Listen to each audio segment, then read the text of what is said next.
everybody. Good morning and welcome to the IRM Southwest England event on ESG current trends and challenges.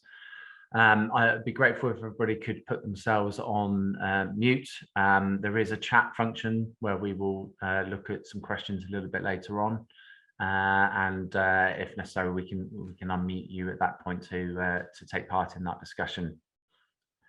So unfortunately, one of our speakers was unable to make the event today due to illness, and you might hear a few of us coughing because I think there's a bit of it going around.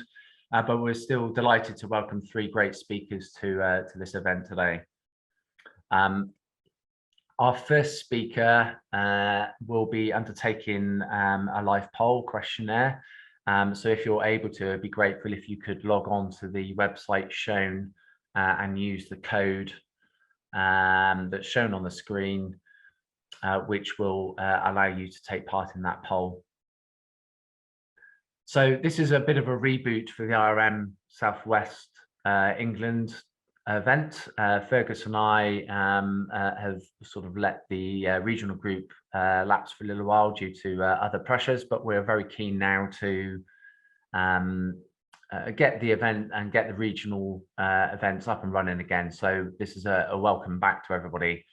We're looking to do a number of events next year and looking to try and do those face-to-face as well if we can. The first one is anticipated to be in February. So please keep a lookout for emails and the IRM website for details of that event. Now the IRM tell us we have over 500 people registered in the region. So we'd be very grateful if we can try and reach out to as many of your contacts as possible to get them involved. Please come to us with ideas for events, speakers, and obviously if you would like to help us start organising and put these events on, that would be most welcome.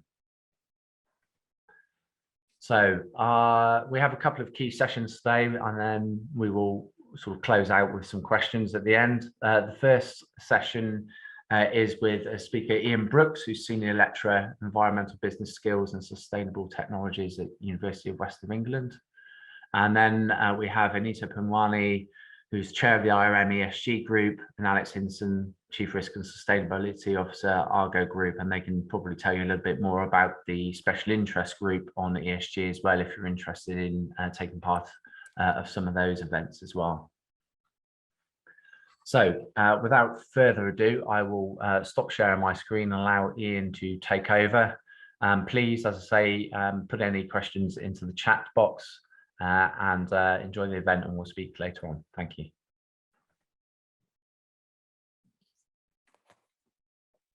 Great, thank you very much, Ben. Let me just share my screen.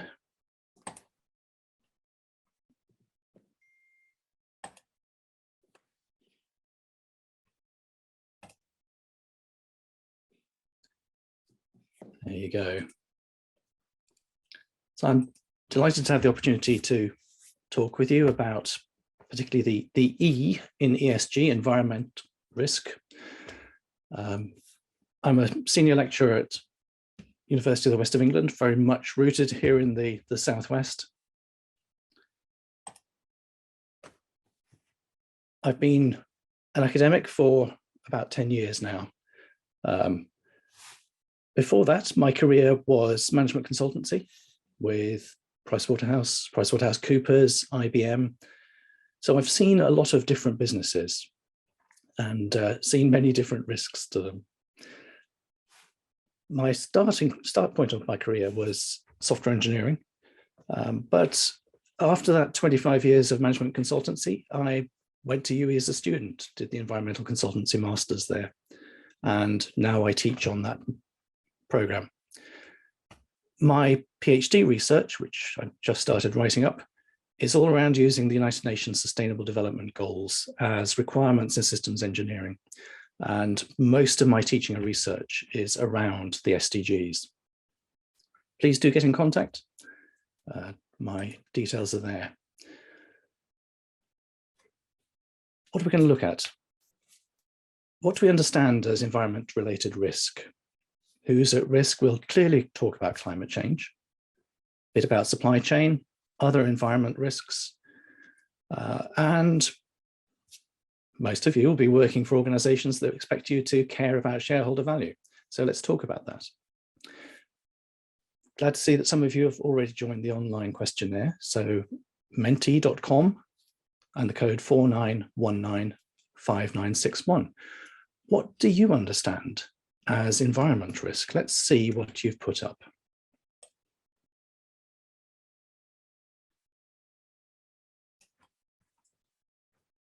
Global warming, resilience, protection, disaster, yeah.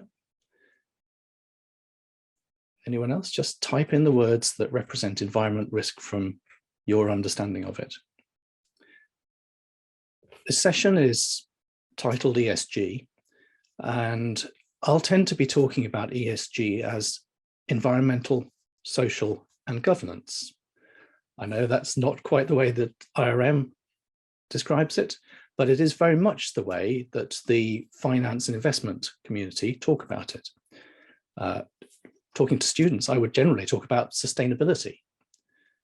ESG is a form of evaluation of sustainability value, benefits, risks.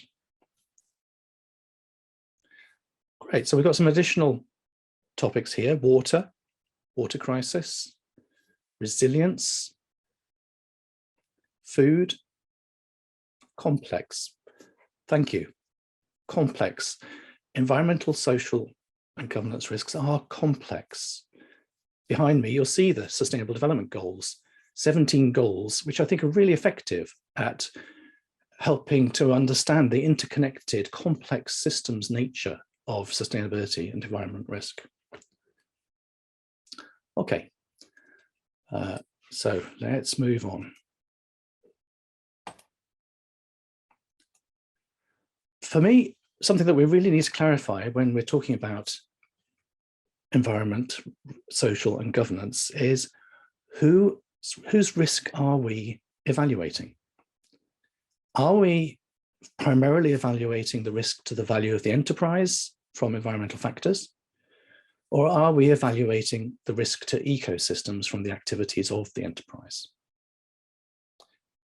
Really important to ask that question because different people have different perceptions, and understanding which of these you're talking about makes a big difference. So with students, I'm primarily talking about the risk to the ecosystems.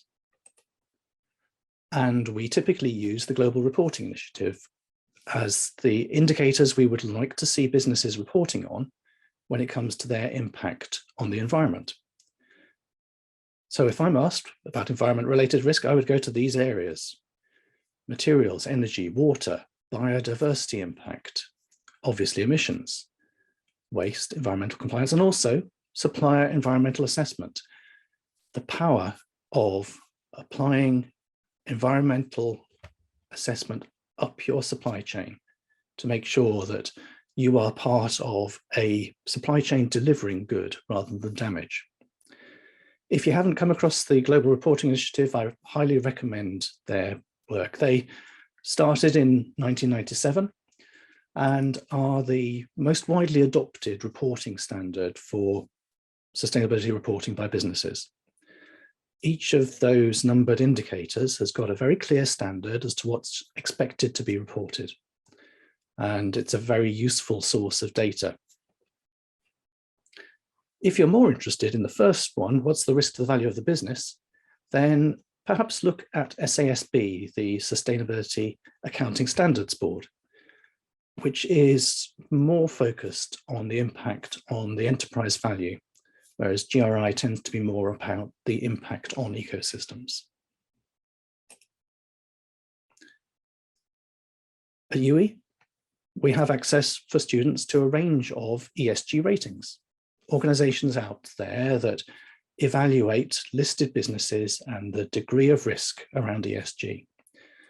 We can get hold of these 4 sets of ratings through the Bloomberg terminals that we have in the business school. They're the same Bloomberg trading terminals that are used in trading floors across the world, and a very powerful source of data for thinking about businesses, their risks and benefits. But ESG ratings are very much focused on risk to the enterprise rather than impact of the enterprise on the world around it. Clearly, we have to talk about climate change. Make sure that you inform yourselves about the reality of climate change. I always recommend the Intergovernmental Panel on Climate Change. They represent the best consensus science, very authoritative documents. They're just in the process of finishing off their 6th assessment report cycle. And each of these reports has got an SPM, a summary for policymakers. That's a really good place to start. Relatively few pages written in bullet point and key message format, so that you have the takeaway points that you can talk about authoritatively. It's happening, it's bad, and it's us. It's primarily fossil fuel burning and deforestation. We need our carbon emissions globally to have stopped increasing last year and trend downwards rapidly to net zero by 2050, roughly 2055, depending upon, we're not going to completely eliminate fossil fuel use by then, but we have to have enough carbon sinks or carbon capture and storage to deal with the residual amount that remains. Top right here, our current policy trend is going to take us way over the safe 1.5 or even 2 degrees increase. We need very rapid change. And you'll see that many companies are now setting net zero targets. Countries also, if you're in the UK, 2050 is our net zero target as a nation. But if you're in Bristol, or the WECA authority, 2030 is our net zero target earlier. Are you a business that's planning to be operating in Bristol in 2030? Is your target aligned with the city's target? This is a lot of change. No more burning fossil fuels. We're not going to be using gas for heating. There aren't going to be any petrol or diesel vehicles around by 2030. In terms of mitigation, we want to reduce risk by decarbonising our society. And Working Group 3 of the IPCC has got an excellent report. When you get the slides, you can click through on that. And they include sector chapters that talk about mitigations. But we have a certain amount of climate change that is definitely going to happen. And so we need to be doing adaptation as well, reducing the risk from the climate impacts that are going to happen. Working Group 2 is the one that's looking at impacts, adaptation, and vulnerability. And again, you can click through on there. And I particularly recommend for you Chapter 16, Key Risks Across Sectors and Regions, looking at how climate change risk drives increased risk in other parts of our lives and businesses.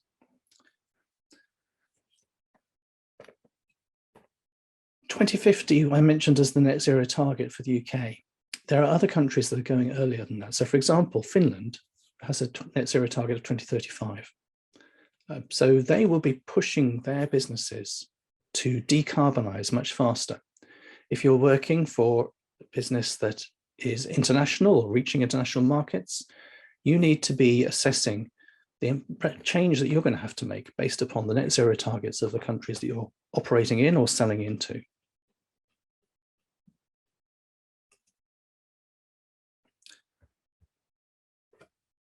From your point of view as risk managers, climate change is a risk multiplier. We're putting more energy into the climate system. We're going to get bigger storms, more extreme weather events. We're going to have drought areas. It accelerates the physical impacts. If you want to check out examples of physical impacts, I highly recommend going to read company reports that have been submitted on the CDP, what used to be the Carbon Disclosure Project. Voluntary reporting by large companies, many of which are available publicly. So you can go there, you can set up a free account for your email address and check out the report of a company. Very structured, and in section C2, you'll find companies' assessments of the physical risk. So you can go and look at the pharmaceutical company that says one of their plants in Switzerland, manufacturing plants, is at risk because of the dwindling flow in the river due to loss of glaciers. This risk multiplier means that increasingly our experience of weather is going to diverge from our past experience. So if you're using historical models to calibrate your future risk, you're going to have to think again about that. Changing your expectations as to what weather and risk you're going to experience. Another thing to bear in mind is this concept of inevitable policy response. As climate change accelerates, governments will have to legislate and regulate. We haven't seen as much action as we need over the past couple of decades, but it is going to have to come as we experience more of this change. It's a collective action problem, but you should expect that more governments will be introducing pricing for carbon, carbon tariff boundaries around trading areas like the EU. And an example of the inevitable policy response is the EU taxonomy.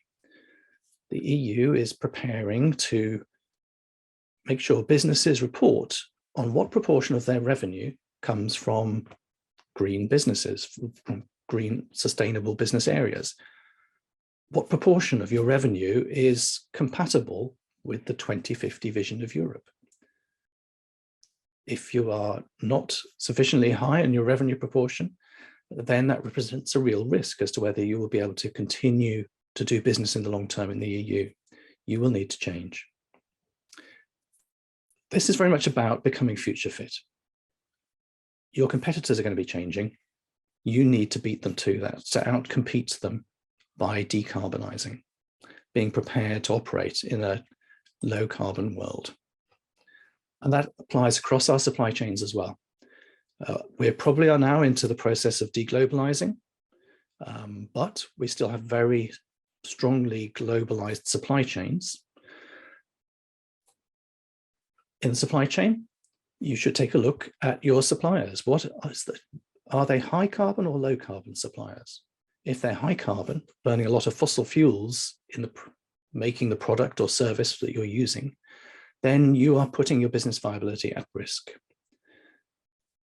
What are your customers pressurizing you to do? Increasingly, large businesses are investigating what's called their scope 3 carbon. That is the carbon impacts in the supply chain, both up and down, and will be putting pressure on their suppliers to decarbonize, to stop burning fossil fuels.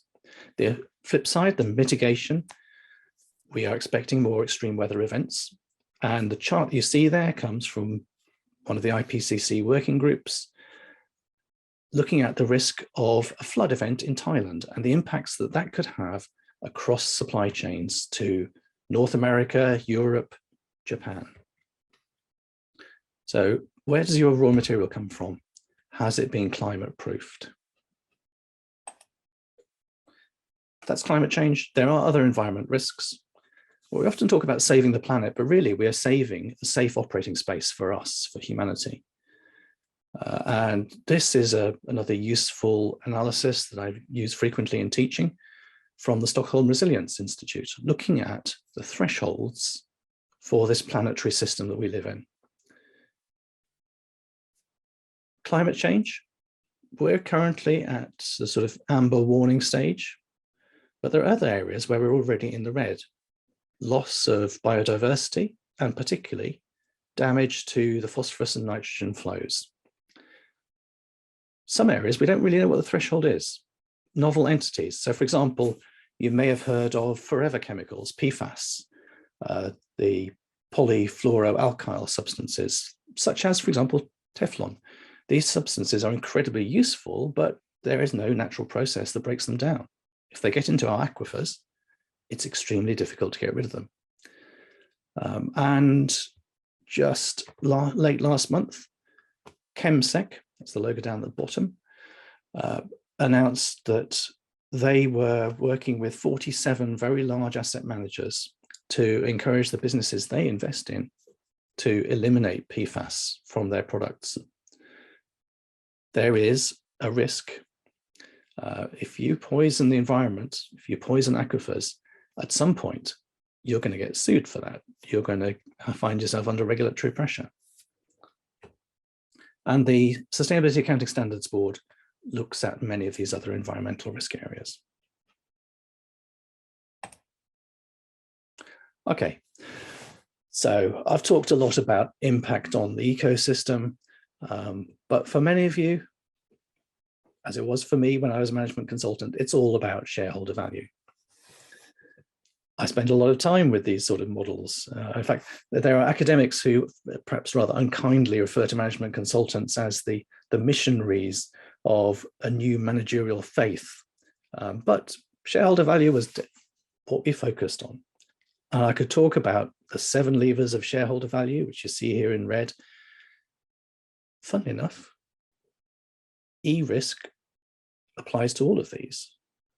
You can build the business case for reducing your impact on the environment by talking about, for example, sales. Your sales growth may be impacted by your customers demanding that you eliminate fossil fuels. If you're not ready for that, then your sales growth may drop off, and that's going to affect your shareholder value. What else? Your profit margins might be eroded if you're still on fossil fuel-based assets. That's going to increase in cost relative to renewables. Cost of capital. ESG businesses that score high on ESG get access to capital at better rates, lower interest rates, and because we're moving into a higher interest rate environment, that's becoming increasingly important as a driver of shareholder value. And competitive advantage period, well, if you're competing against a company that's based in Finland, where they're driving for 2035 net zero, then your competitive advantage period relating to decarbonizing is evaporating rapidly.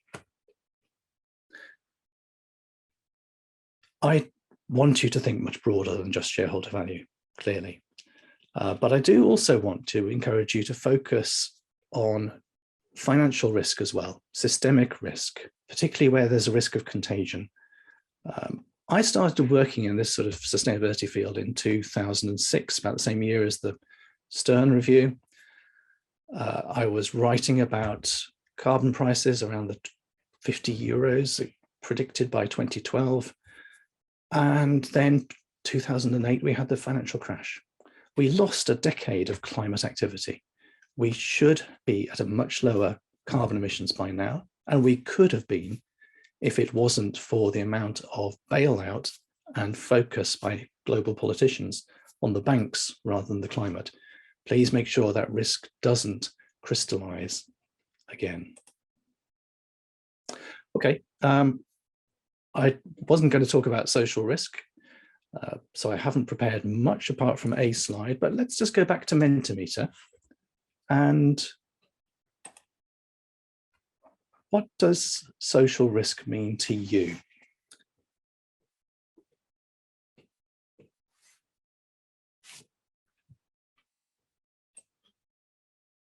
So if you go back to Mentimeter on your other browser window or on your phone or wherever it is, cohesion, what else?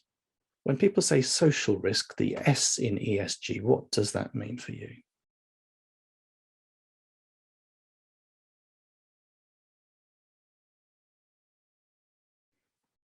Community, inequality, yeah, very important.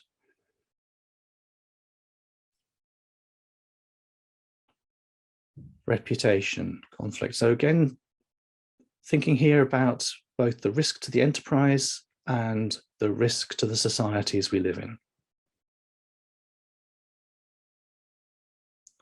Forced displacement. Yeah, I was reading just this morning a story about farmers in Congo being denied access to the land that they have traditionally worked because it's going to be used for tree planting for carbon offsets. climate justice. Thank you. These are good phrases. So the one slide I have done is to show you what are the issues that the GRI identify businesses should report on when it comes to social related risk. It's a much longer list. So what examples might we pull on then? You are a solar business, a renewable business doing good, installing solar photovoltaic cells. The EBIT scores high. Problem, quite a high proportion of solar PV panels are made in factories in China, which are at risk of forced labor. Not looking so good on the S there. What else? Shall we have a look at GRI 418, customer privacy? I'm sure you've all got cybersecurity well sorted out, but does your website have Facebook or Twitter trackers on it that are passing their activity back to a third party? So let's then round this out with going back to Pentameter. What are you going to do? I've given you plenty of information. The slides will give you links to click through and do more. What actions are you going to take? Are you going to read some of those summaries for policymakers? Are you going to look at your net zero? And I noticed from IRM, there's a IRM book around net zero risk. Ask questions. Great. This is anonymous. GRI is an excellent reporting framework, very useful for students. More useful in terms of reporting for risk analysis. You probably have other frameworks you might want to use. SASB is pretty good, including particularly around physical risk. CDP reports are well worth reading.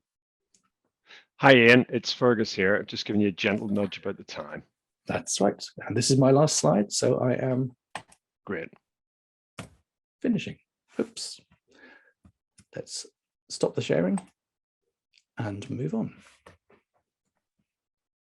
Thank you very much indeed, Ian. That was great. We'll save some questions right until the end, but if I can get Anita and Alex, we'll welcome your presentation. Thank you.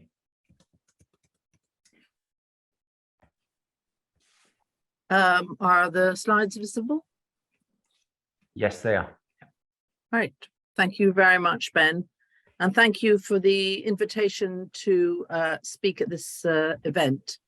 ESG is certainly very popular, and Alex and I are honored to join you today. Just a little bit of a background from me. I joined the Institute of Risk Management in 1998. The first thing I did was to find the office, buy the books, and study for the diploma. It was very important to me that I had a sound background in risk principles and practice. My career in risk management has spanned across the public, private, not-for-profit sectors, including many years in central government, working across various different areas, including communities and local government. A lot of my work is in regeneration. I was involved in the Olympics, advising government on the governmental level risks around the Olympics and Paralympic Games. I've represented the UK as a governance expert, also wearing my IRM hat, contributed to the development of the international standard in governance of organizations, ISO 37000. I decided to go back to school, having been involved with the IRM's education program for many years. It prompted my interest in this particular area, and I went back to school to study an MSc in global governance and ethics, and that underpinned my thinking and motivation really for setting up this group. And together with Alex, we have a group that are steering our activities. We actually have an event tomorrow on the theme really Ian's picked up on in terms of reporting, and Alex will also be speaking alongside Abdul tomorrow. And I think there's still time to register if you want to. You can do that on our webpage, as well as find other resources and join our community, perhaps. Our definition of environmental and social governance is the governance of purpose-driven organizations with the intention of fulfilling their social responsibilities in an ethical and sustainable manner. We've already introduced the UN SDGs. You as an individual, or through your community activities, or through your organization, may support one or a number of these goals. We've touched on poverty, we've touched on climate action already, as well as life underwater and life on land. So this provides us with a framework for sustainability. There's another view which Ian has touched on. Bob Garrett's of the view there is an ethical base to most organizations. It's not possible to sustain long-term relationships without it. A less ethical base can take you forward for some time, but in the end, there is always a reckoning up to the detriment of all stakeholders. So it's really about looking outward to all your various stakeholders, understanding who your key stakeholders are, what influence they have on the organization, and how that's going to bring about change. So why are we here? Why is ESG, or at least the letters E, S, and G, so popular? Well, our perspective is very much outward looking and looking at learning lessons. I think the pandemic illustrated how our various systems are interconnected. The economic systems, social systems, the environment. The interconnectedness is the reason why we talk about environmental and social governance. There's no comma between risk and management. There's no comma between global governance. It is really about the interconnectedness and making decisions based on understanding all the key drivers. During the pandemic, key workers were just that. They were key to our society, our well-being, and the way in which the economy worked. At the moment, there are pressures on these key workers. It is a driving force for them to consider that strike action is warranted. It was also during the pandemic that citizens in the US decided what they saw on the streets of a US city was just unacceptable. They decided to record what was going on, what was happening to George Floyd, and those images crossed the world. There were protests across the world. A number of people felt that it was important to convey the message that Black lives do matter. In respect of something Ian's touched on, in relation to our supply chains, increasingly in the global north, we're looking at where are our goods coming from, particularly in relation to the global south. What sort of working conditions are people who are supplying fashion products as well as a number of different products? What sort of working conditions are they subjected to? You will recall in April 2013, the incident relating to Rana Plaza, which is on the outskirts of Dhaka in Bangladesh, where a garment factory complex, there was a collapse which killed 1,134 people and injured 2,500 people. The public is increasingly aware and through social media having conversations about these topics. Ian has touched extensively on the environment, as in the way in which we're polluting our rivers, our oceans, and the climate. So what does an organization do? How does an organization adapt to the changes in the environment? A truly adaptation an organization that is truly adapting to its environment will look at the social context and the changes that are happening. It will review the organization within this context and understand how it's going to impact the organization. The process needs to involve all the key stakeholders in terms of understanding what their particular needs are, what are their key drivers, and then and only then can the organization begin to mobilize and deliver the change that it needs to work in the changing environment.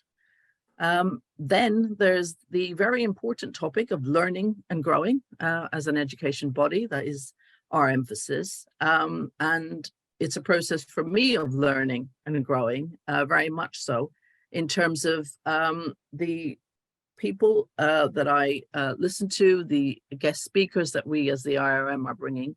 So I just alert you to a particular, there's a recording on our webpage. It was the launch event, which really widened my own personal perspective.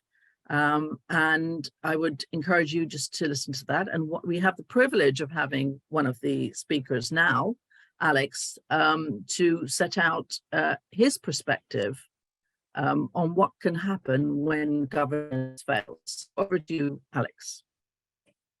Thank you very much. I think sometimes it's good to have, can everybody hear me? Hopefully, yeah, okay, good. Sometimes it's good to remember what can go wrong. And as I'm going to show you in a minute, most of the rules that have been developed are to cater for yesterday's failings. There's quite a few here, I'm not going to go through them, but as you can see, most of them are failures of leadership at board level. If we look at the next slide, this is one of my favorite studies by Deborah Pritty. It's well worth a read, but effectively what it demonstrates is how you manage a crisis affects not only the share price, which is obviously measurable, but the reputation, brand, and actually the sustainability in a literal sense of the organization. And there's some very good case studies in there. But effectively, these failures hurt, and they hurt over a long term, and quite often how you deal with them is quite important. So I think there's actually a crisis management element to ESG as well. So if we look at the next slide, what I was going to do is just remind you that we have a corporate governance code in the UK, and it's been built up. If you move to the next slide, it's been built up over quite a few years, starting in 1992. I think the big breakthrough was in 1999 with the Turnbull report from a risk management point of view. But you can pretty much plot failures on top of this in terms of why the rules have been tightened up. So if we go to the next slide, one of the most famous was the Guinness scandal, but I could have added some of the ones on the right-hand side. And just to show that the UK is not the only place, a lot of the US has managed to have its own share of crises and invent the nightmare that's Sarbanes-Oxley in terms of control processes to try and prevent this. So I think absolutely FTX. We can keep adding to the list. Unfortunately, I think the challenge with governance is that people forget why controls and processes are in place. It becomes a tick box exercise, and that's why we entitled our talk the silent G in ESG, because everybody nods and says, oh well, we do that, we have that, but it can very easily be ignored if people are just ticking the box and not actually thinking about, well, why do we have an audit committee? So that people can't embezzle our pension fund. So so that the financial statements are correctly stated, and that there are consequences to the people who sign them if they're not. So I think some of this gets lost with kind of complacency and comfort. So if we just go to the next slide, what I wanted to do is kind of bring this back to E, S, and G. So one of the things that we've been working on, and this is actually an extract from Argo's ESG report, is how do you actually govern the E and the S? because I think that's one of the interesting points and something that risk managers can get involved in. And so one of the most interesting debate, because essentially the buck stops with the board, and the board needs to feel accountable, but that means they need to have the mechanisms in place, they need to have expertise, they probably need training and awareness, and they need to make some decisions. And one of the key decisions is, do we have a sustainability or ESG committee standalone, or do we embed it into each of the other committees? And my perspective is that either of those would work, depends on the culture and values of the organization. What doesn't work is just having a free-for-all and not having thought about it. So Argo thought about this quite deeply and decided that it wasn't going to have a sustainability committee. They felt that that was a bit of tokenism. What they wanted to do is make sure that ES and G was integrated, embedded, and the map here basically shows how each of those things is incorporated into those committees. The terms of reference have been changed, the papers are updated to include those items on the appropriate frequency, and so that we can explain to stakeholders how we deal with each topic. Some of them are obvious, like responsible investments into the investment committee. Some of them could have gone a number of ways in terms of, where you put information security could have gone to 2 or 3 committees. So I think the key point is it doesn't happen by accident, and if the board and the exec are going to lead, then they need to be accountable, and everything else that helps the accountability in terms of things being put into people's objectives, targets, and dare I say remuneration, flows from getting this first step right. And then I'm going to just have one more slide, which is the governance of ESG disclosures. So this is something else I've been working on. This touches on the topic I'm speaking at the ESG group in India presentation tomorrow, which is greenwashing. Greenwashing is a term that basically suggests that you're overstating your green credentials. Green in this context could mean social and governance. It's pretty broad in that sense. The opposite, and I learned this a couple of weeks ago, is green hushing, where you don't say anything because you're too scared of being sued. So I think this is a great topic for risk managers, basically because it's a risk appetite decision. How much do you disclose, and what are the controls over the quality of the disclosures? And I'm not going to go through all these, but I've just listed out some of the things that you need to think about. Particularly, I think there are obvious processes and controls around financial reporting, but non-financial reporting is still quite immature in many organizations in terms of the process, the sign-offs, the oversight, the assurance, and that assurance could be management sign-off, it could be internal audit, it could be external audit, and regulations are pushing us more and more towards external audit. And the way I've explained it to my board is let's not learn to ride the bike in public. So the first attempt, the risk management team provided some assurance, then we got internal audit to do some, and now we're thinking about external verification, which is short of audit.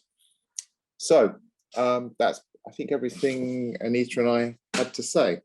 So happy to take questions. I'll just add one more thing, because I think Alex is too shy to say.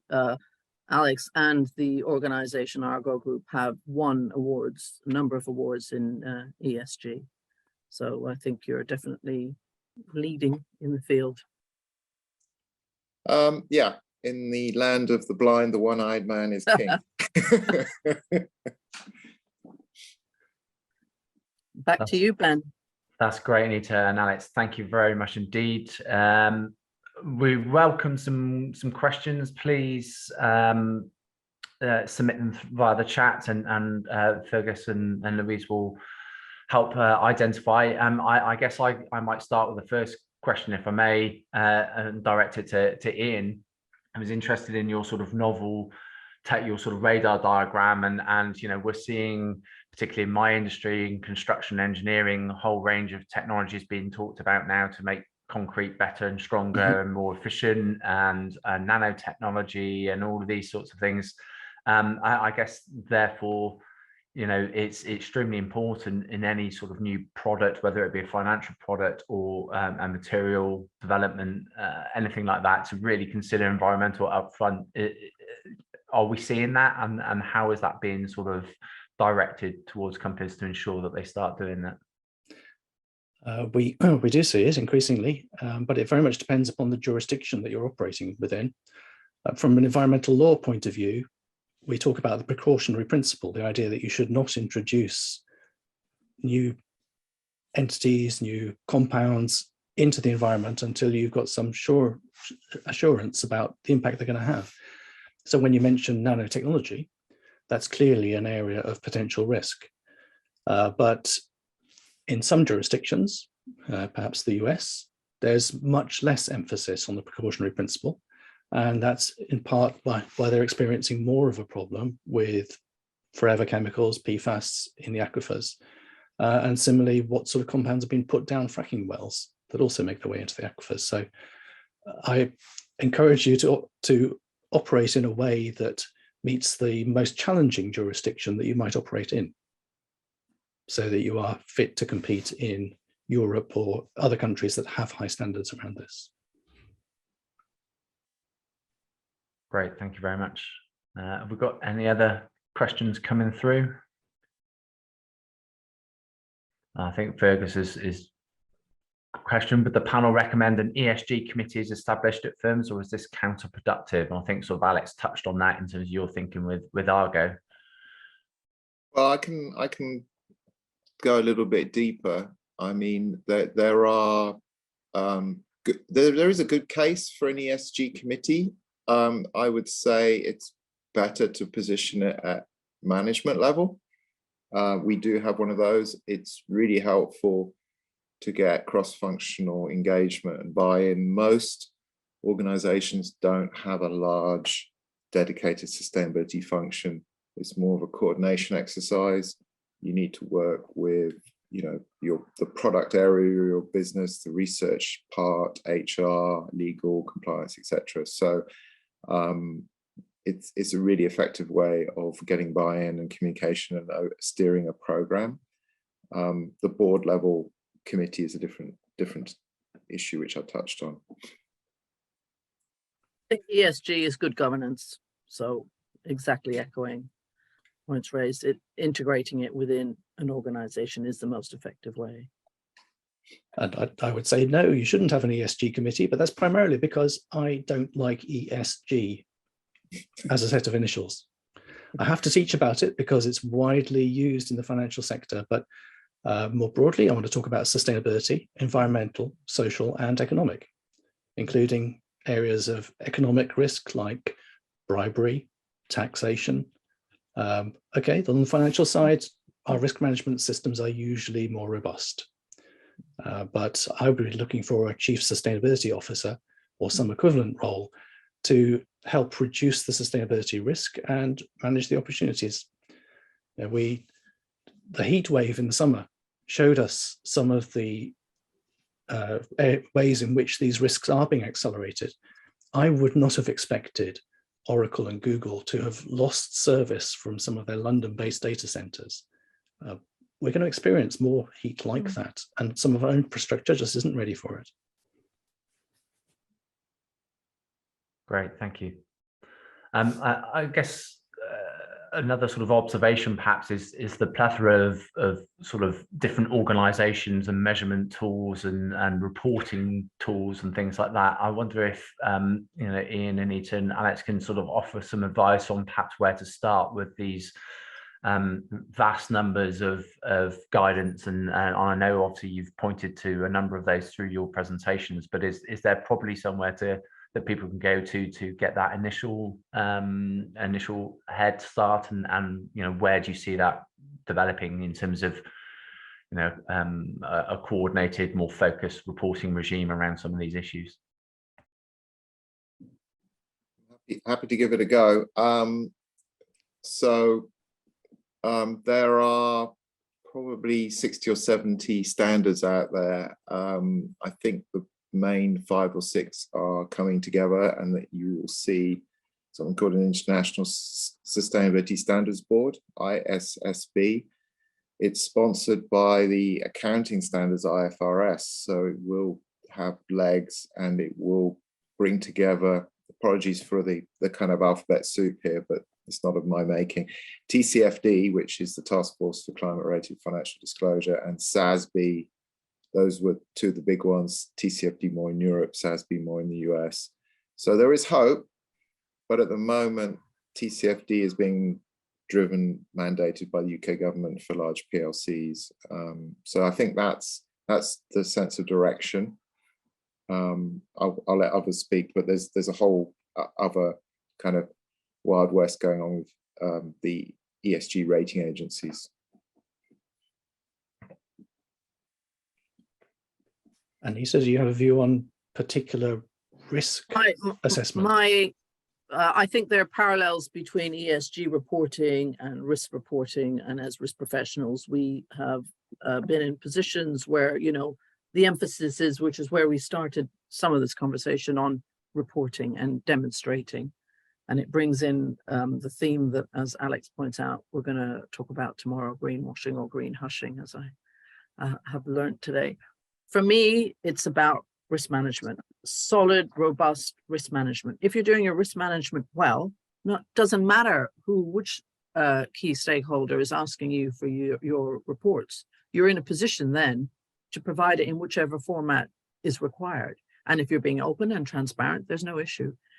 So, you know, obviously at reporting cycles, there's an issue of getting it into the format that they particularly require. But actually, you're setting out what your risk management or ESG is about. So for me, that isn't the key driver. It's the ethical, sustainable agenda, and then reporting in whichever format is required. And increasingly, if you look to the charities sector, reporting is about you engaging and communicating with your beneficiaries, for example. They're not looking for those sorts of reports. They're looking for communication and working relationships. So I think we need to look at reporting in a wider context. That's not to take away from the key drivers and the importance around the GIR reporting and all the various types of reporting, but it can overwhelm the ESG discussion. Yeah, for me, where I start with students is GRI, Global Reporting Initiative, because it's been around for a while, it's robust and broad, and with a good materiality assessment, it can be a very effective tool, but it is more about the impact of the enterprise on the world around it. Whereas if you took SASB, it's giving you more information about the risk to the enterprise. Thank you very much, everybody. We've had a question come through saying, where should responsibility and accountability sit for ESG implementation? And where does the central ERM group sit in this? Perhaps Alex might want to. Yeah, I'm happy to talk about it. I think it theoretically so certainly in financial services, there's a concept of 3 lines of defense. So the first line of defense is the business management. Second line is risk management. Third line is internal audit. Sustainability is a first line activity, particularly if you're looking at it from an opportunity side. And if the risk function is too heavily involved, then it's compromised. I said theoretically because, as you can see from my job title, I'm doing both. So I'm doing first line sustainability and second line risk management. And that's probably because of the size of the organization and the maturity of where we are up to. And it kind of works because, you know, they weren't going to invest in a full-time chief sustainability officer. So I think from a practical point of view, there are workarounds, but, you know, it should be a first line activity. My view is ultimate responsibility resides at the top, or the head, as Bob Garrett refers to it, you know, in terms of setting the tone and the culture and setting out ethical and sustainable thinking across the organization. And then responsibility as per responsibilities around risk management are across the organization. Everyone is responsible for risk within their own particular environment. Great, thank you. Ian, have you got anything final to I add? was just going to say, think about how have you structured your health and safety risk? You know, health and safety, certain health and safety contraventions can end up with directors facing real sanctions, and so consider that health and safety is a subset of this broader ESG sustainability risk, and think about which parts can get you into jail and which parts can destroy your shareholder value. Great, thank you very much, everybody. I'll start to wrap up. There is in the chat a link to a SurveyMonkey survey for us to help us with future events. Slides and recordings will be available on the IRM website. And I know Ian, you've put your contact details up there if people would like to get in touch with you, and Anita and Alex. I guess people can look out for you mentioned an event tomorrow, but also other special interest group events with the ESG group there, and I would encourage people to sign up to that special interest group as well. Just leaves me to thank our speakers, Ian, Anita and Alex, very, very much indeed for your input and preparation and informative talks today. Our thanks to Fergus and Natalia from the IRM to help us set this first kickoff event again for the Southwest England group. Louise Blytheman and the team at DAC Beechcroft, who sort of sponsor our regional group, and their continued support throughout. And obviously all of our attendees for our first event. We've had a really good turnout, and it's great to see so many people back. As I mentioned at the beginning, our next event is planned for February 2023. Keep an eye out for emails and the IRM website for details, and please contact Fergus or I if you're interested in getting involved in any way, ideas for events, if you would like to speak, whether you would like full face-to-face, hybrid, a mix of webinar and face-to-face events. We're certainly looking to get people together next year. And it probably just leaves me then to say a very happy Christmas and best wishes for 2023 to all of you. And keep warm and enjoy the rest of your day. Thank you very much indeed. Thanks, Ben.